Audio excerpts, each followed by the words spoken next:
Hey, this is April, and this show, Set discusses psychedelics. It's intended for audiences 21 and over. Also, I am not a medical expert. If you are looking to engage with psychedelic substances, please consult your physician before doing so.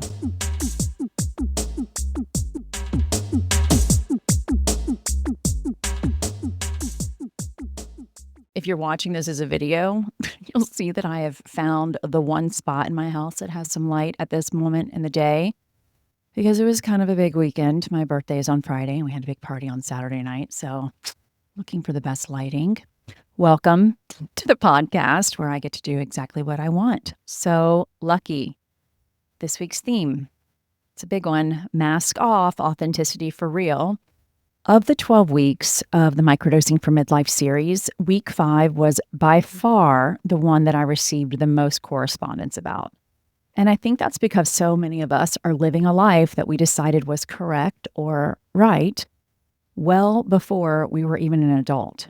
We were conditioned to believe what was acceptable by our family, our community, society, and that becomes who you are because that's the safest person to be, the person that is accepted by those you love and those you may encounter.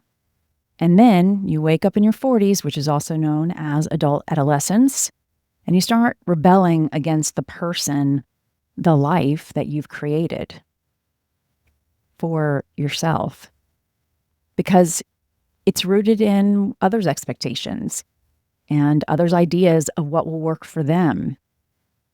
As you'll hear later in this episode, the mask we wear, the way we play small to make others feel comfortable, that's only sustainable as long as we're willing. You can sustain it your whole life, or you can decide that this is your one life and that you're going to remove the mask.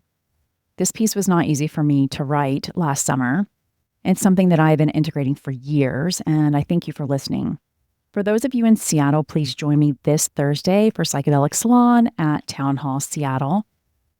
Psychedelics and Substance Use with Dr. Nathan Sackett of the University of Washington Center for Novel Therapeutics, which is doing exceptional work in the field of psychiatry and addiction. It's the only academic research institution that is not just studying psychedelics for trauma, psychedelics for addiction, but is looking at if we use psychedelics to treat the underlying trauma, how does that impact our relationship with substances? It's going to be a fascinating conversation, so please consider joining me in person here in Seattle, or you can live stream. Last month, we had 250 people that live streamed, 275 in person. You can find more information about how to get tickets in the show notes of today's episode. When I started to write this immediately, it made me think of Future's track, Mask Off, hypnotic flute loop, lyrics about pills, letting the mask fall away. I queued it up again this week, this time watching the video with subtitles, and something clicked. Deep down, we all want to expose ourselves, but rather than seeking exposure, we seek escape, further suppressing what we actually want to escape the escape and peek from behind the mask. Substances take us away from a reality that makes us inclined to mask up while stripping us down. When we're in this liminal state induced by the desire to reject, we connect more intimately with how we want to feel, who we want to be, who we are. And maybe that's why so many people turn to substances, illicit or not, because the pressure to conform, to look, act, live a certain way builds until the only relief comes from dissolving those expectations, even temporarily. I get it. I've done it. Riding the pendulum at a rate that's dizzying, unsustainable. But here's where microdosing psilocybin diverges from that storyline. This isn't about tapping out of life to feel something true. It's about staying present enough to become someone true. As with any quick fix, the change lasts as long as our efforts. A microdosing protocol, in part, involves dedicating time to observe and maintain positive shifts in ourselves that we are motivated to sustain. Seeing and feeling in real time, unscripted, is how we begin to believe new truths. A quick and dirty mask-off moment feels like a forced reveal. Take a pill, drop the pretense, and enjoy the ride before our mask is back on. Microdosing, on the other hand, is a slower, quieter unveiling. The point isn't to have a trip you like. It's to like who you are when the effects wear off. Sometimes, though, dropping our mask is quick and dirty, and putting it back on isn't an option. 7 years ago, on a regular Friday night, my then husband came home. He walked into the bedroom, shut the door, and everything changed. I rarely share what happened next, not because I've forgotten. I remember every detail, but some revelations arrived too abruptly, too exposed to be shared without context, and this was one of them. A mask-off moment witnessed by someone unprepared, ripped off of someone unprepared, and while our marriage never recovered, our love remains unconditional. The science and spirit of unmasking. Some of our masks exist for a reason, for a time, for ourselves. But at some point, we stop posturing and start performing. At this point, we're a poser. So, what loosens the grip of our mask?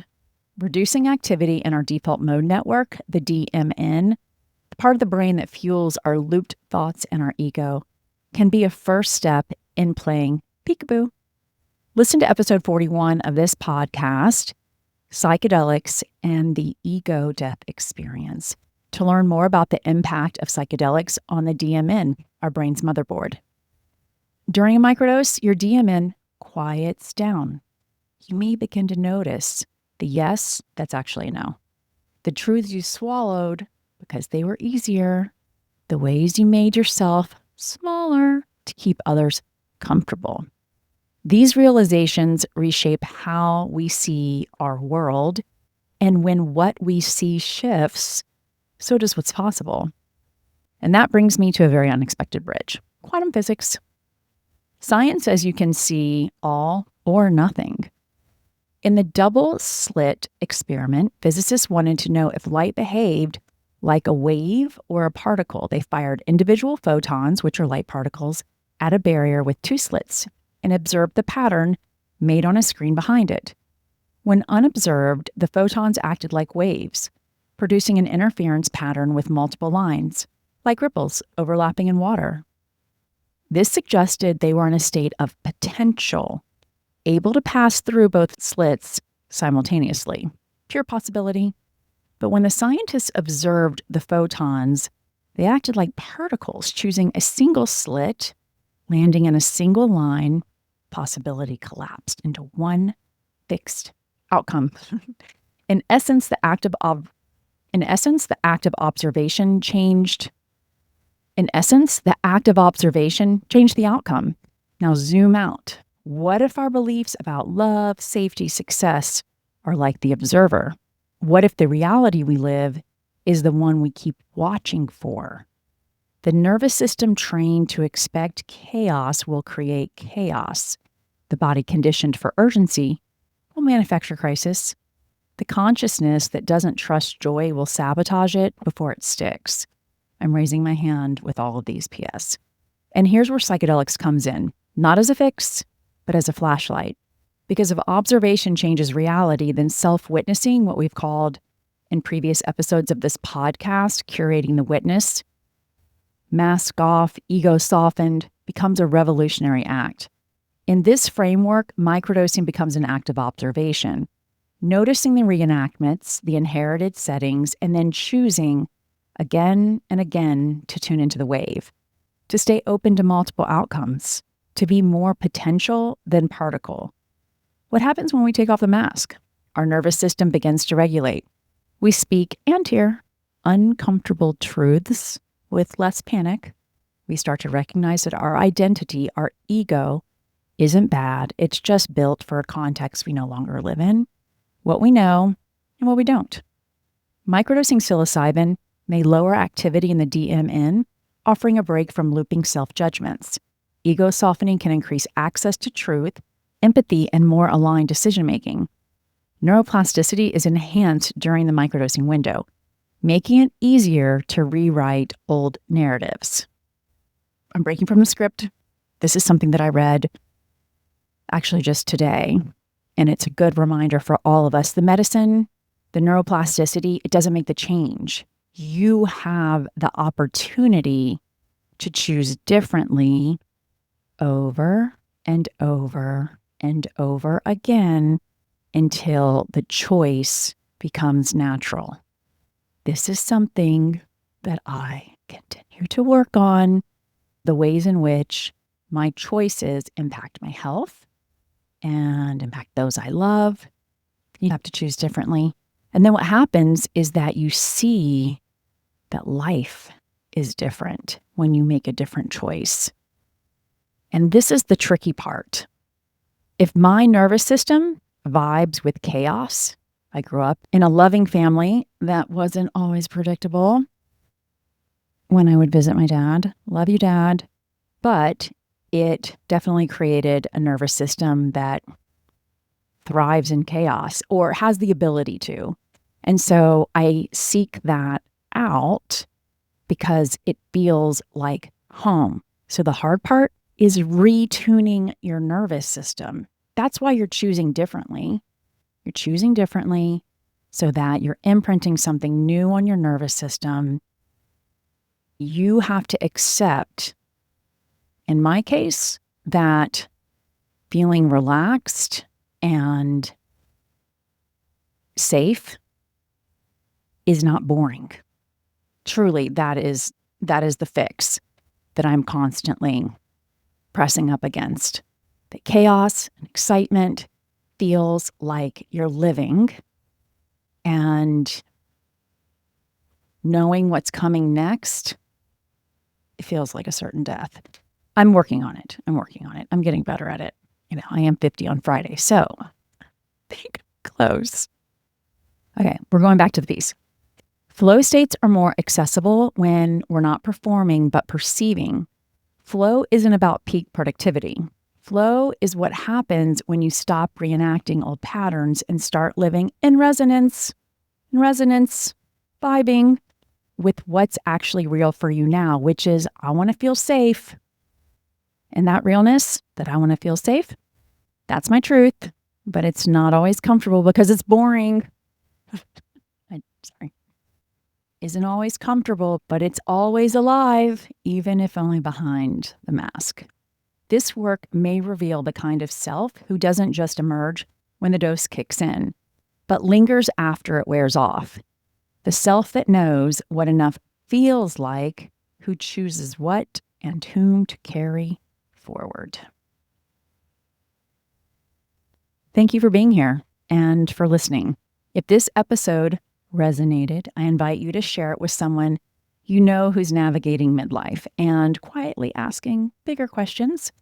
So many women are recalibrating their relationship to identity, hormones, partnership, ambition, creativity, and sometimes microdosing becomes part of that conversation.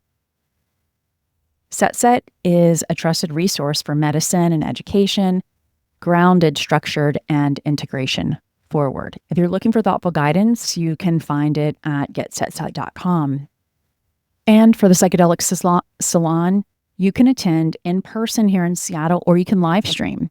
Last month, we had 250 people that live streamed, 275 in person. Everything I mentioned in today's episode is linked in the show notes. And if you want full access to the Microdosing for Midlife series, you should subscribe to my Substack, because next week's post is the final post available to free subscribers. If you haven't yet, please rate and review the podcast on Apple, Spotify, wherever you listen. It's the simplest way to support this work and to help it reach the women who need it. Until next week, take care of yourself and those around you.